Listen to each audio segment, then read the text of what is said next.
My name is Sienna Clark. 3 days ago, I thought I knew exactly who I was going to marry.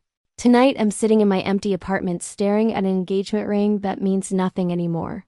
But let me tell you how I went from being the embarrassing fiancé to the woman who destroyed a man's entire life in one perfect night. First, tell me in the comments, which city or country are you watching from? I always love seeing how far these stories travel. It all started with 5 words that shattered my world. Don't embarrass me. Just stay home. The Summit Gate Enterprises annual Investors Gala was supposed to be our night. Dylan Mercer, my fiancé of 8 months, had been talking about this event for weeks. It was the biggest night of his career at the company. All the important people would be there. The CEO, Harold Whitaker, would be announcing promotions. I spent 2 weeks planning my outfit, a simple but elegant navy dress, nothing too flashy. I wanted to make Dylan proud, but Tuesday morning everything changed.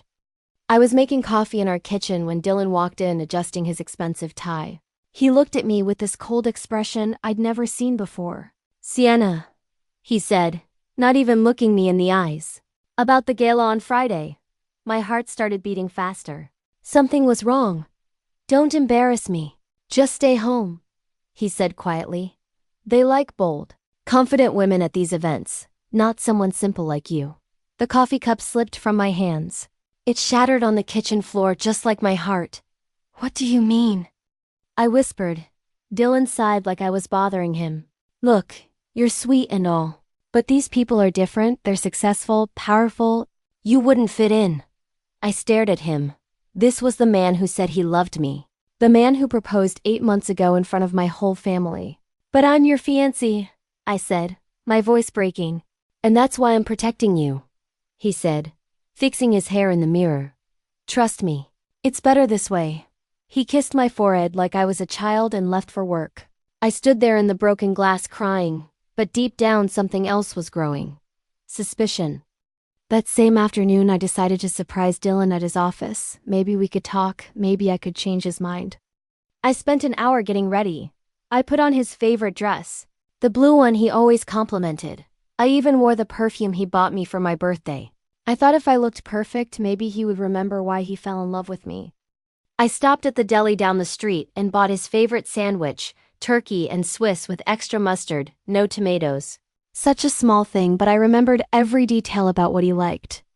Walking through the glass doors of Summit Gate Enterprises, I felt nervous but hopeful. The marble floors clicked under my heels. The security guard smiled at me from behind his desk. "Hi, I'm here to see Dylan Mercer," I said, holding up the sandwich bag like proof of my good intentions. The guard looked at his computer screen. "Oh, you just missed him," he said. "He left about 10 minutes ago with that pretty blonde girl. They were laughing about something. Seemed real excited about something." My stomach dropped like a stone. "Blonde girl?" "Yeah, she comes by a lot. Real friendly with Mr. Mercer. Always dressed up nice when she visits him. Think her name's Chloe or something like that." The sandwich bag slipped from my fingers. I felt sick to my stomach. "You okay, miss?" The guard asked, looking concerned. "I'm fine," I lied. I mumbled a thank you and walked back to my car on shaking legs. Chloe Bennett. I knew that name very well. She worked in Dylan's department in marketing. He'd mentioned her before, always saying she was just a colleague or work friend, but now I remembered other things. How he always seemed to have late meetings when she was involved. How he started dressing nicer for work. How his phone was always face down now. I sat in my car in the parking garage for 20 minutes crying. The sandwich I bought him sat on the passenger seat getting cold. Just like our relationship. That night I did something I'd never done before. Something I swore I would never do. I looked through Dylan's phone while he was in the shower. My hands were shaking as I typed in his password. His birthday, a date I thought meant something to both of us. What I found made me want to throw up. Text after text with Chloe. Photos of them at restaurants I'd never been to. Plans for trips I wasn't invited on. Messages that made it clear this had been going on for months. And then I saw it, a text from yesterday that made my blood run cold. Dylan wasn't going alone to the gala. He was taking Chloe. And he was going to pretend she was his fiancée. I screenshotted everything with trembling fingers. My chest felt like it was going to explode. The man I loved. The man I was going to marry. was not only cheating on me, he was planning to replace me completely. And he thought I was too stupid to figure it out. I didn't sleep that night. I stared at the ceiling thinking, crying, planning. My heart felt broken, but my mind was getting sharper by the hour. By 3 in the morning I had made a decision. Dylan wanted to play games? Fine, but he was about to learn that I wasn't as simple as he thought. The next morning I called in sick to work. I needed time to think, to plan, to prepare. I made a list of everything I needed to do. Every detail had to be perfect. I started researching. I looked up everyone who would be at the Summit Gate Gala. The guest list was public information on the company website. I memorized names and faces. I wanted to know exactly who would witness what was about to happen. By afternoon I had my plan. It was risky, but it was perfect. First I called Dylan's mother. Patricia Mercer. She'd always been kind to me. She treated me like the daughter she never had.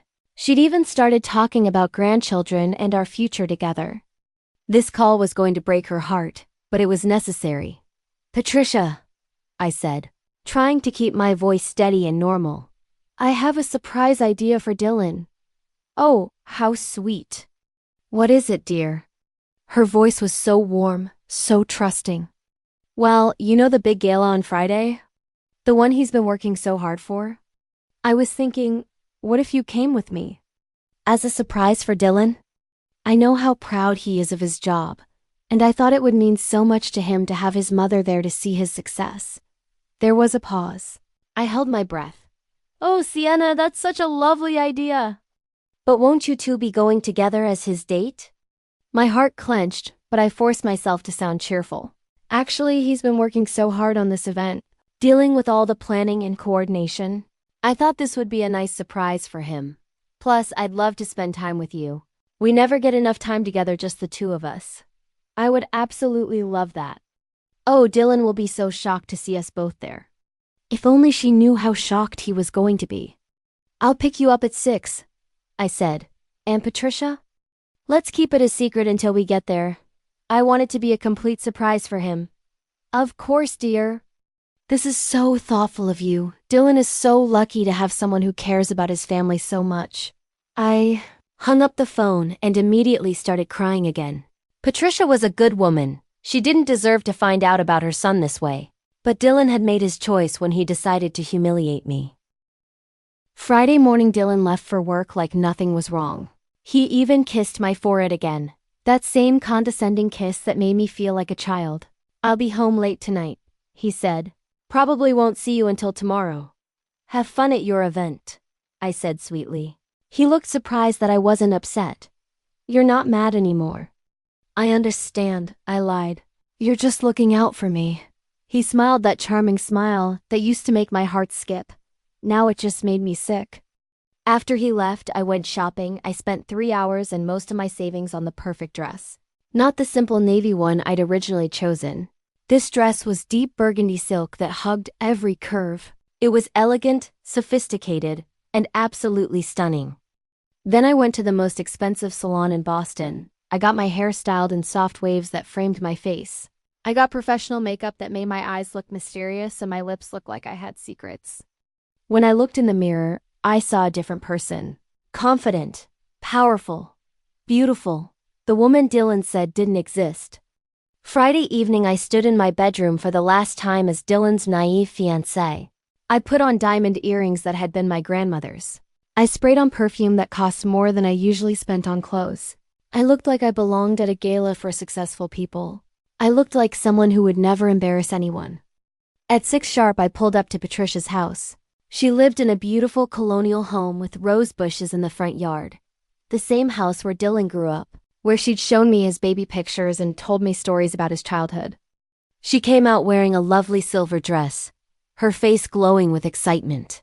Her gray hair was perfectly styled, and she looked elegant and proud. Sienna, you look absolutely stunning, she said, getting in the car.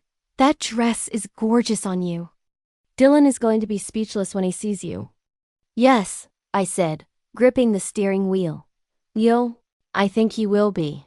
As we drove toward the Hawthorne Grand Hotel, Patricia chatted excitedly about how proud she was of Dylan, how hard he'd worked to get this promotion opportunity, How happy she was that he'd found such a wonderful, thoughtful girl to marry.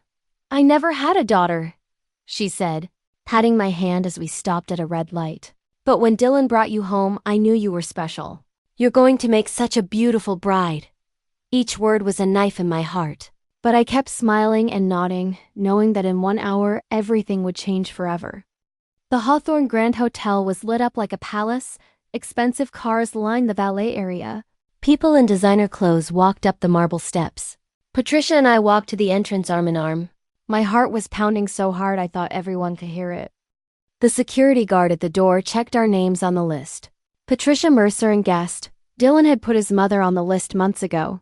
But then the guard looked confused. He checked his list again. "Excuse me," he said politely. "But Mr. Dylan Mercer already arrived about an hour ago. With his fiancée." Patricia froze. "His what?" The guard looked uncomfortable. "His fiancée, ma'am. Pretty blonde lady." They signed in together. I watched Patricia's face change.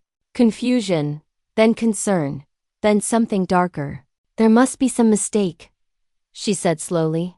"No mistake," I said quietly. "Let's go inside." The ballroom was massive. Crystal chandeliers hung from the ceiling. Round tables covered in white linens filled the space. Men in expensive suits and women in designer dresses mingled holding champagne glasses. And there, at a table near the front, was Dylan. He was laughing at something. His arm around a beautiful blonde woman in a red dress, Chloe Bennett. She was wearing a diamond necklace that caught the light every time she moved. They looked perfect together, like they belonged. Patricia gripped my arm. "Sienna," she whispered. "Who is that woman?" "Let's find out," I said. I spotted a waiter carrying a tray of appetizers, a young man with kind eyes and a professional smile. His name tag read Noah Alvarez. "Excuse me," I said, stopping him. "Could you do me a small favor?" "Of course, ma'am." I pointed discreetly toward Dylan's table. "Could you go to that gentleman in the dark blue suit and casually ask who the young lady with him is? I think he might be someone I know from college, but I'm not sure." Noah nodded and walked over to Dylan's table. We watched from across the room as he leaned down and said something to Dylan. Dylan looked up, smiling confidently. Even from this distance I could read his lips. "She's my fiancée." Patricia made a sound like she'd been punched. "What did he just say?" "He said she's his fiancée," I whispered. Noah walked back to us looking uncomfortable. "Ma'am," he said, "the lady is his fiancée." "Thank you," I said, my voice surprisingly steady. Patricia was staring at Dylan and Chloe. Her face had gone completely white. "I don't understand," she said. "But you're his fiancée. You're wearing his ring." I looked down at the engagement ring on my finger. Such a small thing to cause so much pain. "Yes," I said. "I am." What happened next was like watching a movie in slow motion. Patricia Mercer, the sweet woman who baked me cookies and called me her future daughter-in-law, transformed into something fierce and terrifying. She walked across that ballroom like a queen going to war. Her silver dress sparkled under the lights. People stepped out of her way without even knowing why. I followed behind her, my heart hammering. Dylan was mid-laugh when his mother appeared at his table. The smile died on his face instantly. "Mother?" he said, his voice cracking. "What are you doing here?" "I came as Sienna's guest," Patricia said, her voice ice cold. "To surprise my son at his big night." Chloe looked confused. She glanced between Dylan and his mother, then noticed me standing behind Patricia. "Dylan?" Chloe said quietly. "What's happening?" "And you are?" Patricia asked, turning her attention to Chloe. I'm Chloe," she stammered. "Dylan's his what?" Patricia's voice cut through the air like a blade. The entire table had gone silent. Other people nearby started to notice the tension. Dylan's face was white as paper. Sweat beaded on his forehead. "Mother, I can explain," he started. "Explain what?" Patricia's voice was getting louder. "Explain why you told this woman she's your fiancée? Explain why you told Sienna to stay home because she would embarrass you? Explain why you've been lying to everyone?" The words hung in the air like bombs. Chloe's face crumpled as the truth hit her. "You told her to stay home?" She whispered to Dylan. You're engaged to someone else? What happened next was beautiful chaos. Chloe stood up so fast her chair fell over. You lied to me. You said you broke up with her. Chloe, wait. Dylan reached for her, but she slapped his hand away. Don't touch me. She screamed. You made me the other woman. I thought I was your fiancé. The entire ballroom was staring now. Conversation stopped. All eyes were on our table. Dylan tried to stand, but his mother pushed him back down. Sit down, Patricia hissed. You will explain this. Now. It's not what it looks like, Dylan started. It looks like you brought another woman to this event and introduced her as your fiancé while your real fiancé was told to stay home, Patricia said, her voice carrying across the room. Is that not what happened? Dylan opened and closed his mouth like a fish. No words came out. That's when I finally spoke. It's exactly what happened, I said calmly. He told me I was too simple for this crowd, that I would embarrass him. A collective gasp went through the nearby tables. So he brought his secret girlfriend instead, I continued, and told her she was his fiancée for the night. Chloe was crying now. Black makeup ran down her cheeks. I didn't know, she sobbed. I swear I didn't know he was engaged. The commotion had attracted attention from the head table. Harold Whitaker, the CEO of Summitgate Enterprises, was walking toward us with a concerned expression. He was a distinguished man in his 60s, with gray hair and sharp eyes that missed nothing. Is everything all right here? He asked, his voice commanding respect. Patricia turned to face him. Mr. Whitaker, I presume? I'm Patricia Mercer, Dylan's mother. Ah, yes. Mrs. Mercer, lovely to meet you. His eyes moved to the chaos at the table. Is there a problem? You could say that, Patricia replied. It seems my son has been living a double life. This young woman, she gestured to Chloe, was told she was his fiancée meanwhile. His actual fiancée was told to stay home, because she would embarrass him. Mr. Whitaker's expression grew very serious. His eyes moved from Dylan to Chloe to me. Miss Bennett, he said to Chloe, you work in Mr. Mercer's department, correct? Chloe nodded, wiping her eyes. And you were under the impression you were his fiancée? Yes, sir, she whispered. He told me he broke up with his girlfriend months ago. Mr. Whitaker turned to Dylan, who looked like he wanted to disappear into the floor. Mr. Mercer, he said coldly. We have very strict policies about workplace relationships and lying to colleagues, not to mention the character concerns this raises. Dylan finally found his voice. Sir, I can explain. This is all a misunderstanding. The only misunderstanding, I interrupted, pulling out my phone, is thinking you could get away with this. I showed him the screenshots I'd taken, his text messages with Chloe, the photos, the plans. You planned this for weeks, I said. You chose her over me. You just never planned on getting caught. Dylan's face went from white to green. He looked sick. Mr. Whitaker examined the phone screen. His expression grew darker with each message. Mr. Mercer, he said finally, consider your employment with Summitgate terminated. Effective immediately. Gasps echoed through the ballroom. Sir, please, Dylan started to beg. Security will escort you out, Mr. Whitaker continued. Both of you, Miss Bennett. Your employment is also terminated for violating company policy. Chloe started crying harder. This isn't fair. I didn't know. Ignorance isn't an excuse when it comes to workplace conduct, Mr. Whitaker said firmly.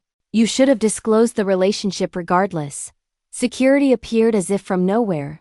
Two large men in black suits flanked Dylan and Chloe. The entire ballroom watched as they were escorted toward the exit. Dylan kept looking back at me, his eyes desperate and pleading. But I felt nothing, no sadness, no regret, just a strange sense of peace. Patricia took my arm. Are you all right, dear? I looked at her, this wonderful woman who had stood up for me without hesitation, who had seen her son's true character and chosen the right side. I'm perfect, I said, and I meant it. As we watched Dylan disappear through the ballroom doors, Patricia squeezed my hand. You know, she said quietly, I never really liked him anyway. I laughed for the first time in weeks. The story spread like wildfire through Boston's business community. By Monday morning, Everyone knew what Dylan Mercer had done at the Summitgate Gala. He tried calling me hundreds of times. I blocked his number. He showed up at my apartment. I didn't answer the door. He had his friends reach out. I told them all the same thing. Ask him about Chloe. The shame followed him everywhere. He couldn't get another job in the city. His reputation was destroyed. Chloe moved back to her hometown in embarrassment. But me? I got promoted at my own job. My boss had heard about the incident and was impressed by how I handled myself. Takes real strength to do what you did, she told me. We need more people like you here. Patricia and I stayed close. She became like a real mother to me. She even helped me move into a better apartment. I always wanted a daughter, she told me one day over coffee. I just never thought I'd have to disown my son to get one. I was having dinner with Patricia when my phone buzzed with an unknown number. Against my better judgment, I answered. Sienna? Dylan's voice was broken, desperate. He sounded like he'd been drinking. What do you want? I asked calmly. I miss you. I made a mistake. The biggest mistake of my life, please. Can we just talk? Can I see you? Patricia was watching me carefully. She knew who it was immediately. I put the phone on speaker so she could hear. I've been thinking about you every day, Dylan continued, his voice cracking. About us, about what we had. I threw away the best thing in my life for someone who didn't even matter. What happened to Chloe? I asked, genuinely curious. She left me the next week, said I was toxic, said she couldn't trust someone who would lie to everyone like that. She was right. I almost felt bad for him, almost. I can't get a job anywhere, he went on. Everyone in Boston knows what happened. My reputation is destroyed. I had to move back in with Mom. He stopped, remembering that Patricia was probably listening. Hi, Dylan, Patricia said coldly into the phone. There was silence, then a sob. Mom, I'm sorry. I'm so sorry for everything. I know I hurt you too. I know I disappointed you. Yes, you did, Patricia said simply. You threw away a wonderful woman who loved you with her whole heart. You humiliated her. You lied to me. You made me an accomplice in your deception. I know, Dylan cried. I know I messed up everything, but Sienna, please. I'll do anything. I love you. I've always loved you. I looked at Patricia, this strong woman who had become like a real mother to me. She'd chosen me over her own son. She'd stood by me when it mattered most. I thought about the woman I used to be, the one who believed his lies. The one who thought she wasn't good enough for his world. The one who would have probably taken him back just because he said he was sorry. Dylan, I said quietly. You were right about one thing. What's that? He asked hopefully. I was too simple for your world. Because your world was built on lies, manipulation, and selfishness, and I'm too good for that. I'm too good for someone who would treat the person who loved them the way you treated me. Sienna, please. You had everything, I continued. You had a woman who loved you completely, who supported your dreams, who wanted to build a life with you. You had a family who was proud of you. You had a good job and a future, and you threw it all away for what? One night of excitement. The thrill of lying. The ego boost of having two women fight over you? It wasn't like that. It was exactly like that. And the saddest part is, you still don't understand what you lost. You think this is about forgiveness, about second chances. But this isn't about punishment, Dylan. This is about the fact that I finally know what I'm worth. I hung up and blocked the new number. Patricia reached across the table and took my hand. I'm proud of you, she said softly. You've grown into such a strong woman, stronger than I was at your age. I learned from the best, I said, squeezing her hand.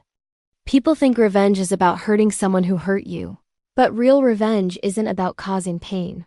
Real revenge is living so well that you realize what they lost when they chose to treat you badly. Now he has nothing, no job, no reputation, no respect. Even his own mother chose me over him and me. I have everything. A career I love, real relationships, and most importantly, I have my self-respect. Some people think I was cruel, that I should have confronted him privately, that I destroyed his life over one mistake. But it wasn't one mistake. It was months of lies. It was telling me I wasn't good enough while making another woman believe she was his future. It was choosing to humiliate me rather than be honest. So, when people ask if I regret what I did, I smile and tell them the truth.